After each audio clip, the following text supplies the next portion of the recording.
Huwag na huwag mong ipamigay ang sapatos ng yumaong mahal sa buhay, higit lalo kung ang taong ito ay may kasamaan. Ibig sabihin, hindi magagandang pag-uugali o maraming bisyo o anumang kasamaan. Ang ginagawa niya habang siya pa ay nabubuhay ay wag na wag ninyo itong ipamigay sapagkat magdululot ito ng kapahamakan sa nagbigay at sa taong binigyan. Kahit pagaano ito ka mahal ay wag na wag ipamigay. Ang maganda pong gawin ay humanap kayo ng sangang daan at doon ninyo itapon ang sapatos. Ang isa ay itapon mo sa kaliwa at ang isa naman ay itapon mo sa kanan.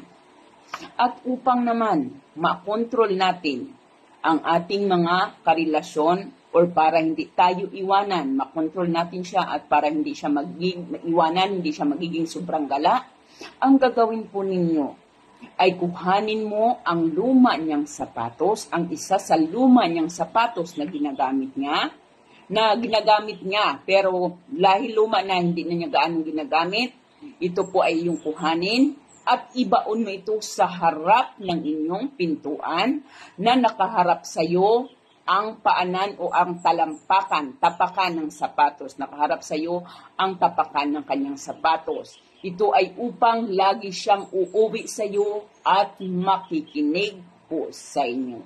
Ngunit ito po lamang ay nasa sa atin kung ating paniwalaan. Maaari natin paniwalaan or maaari namang hindi.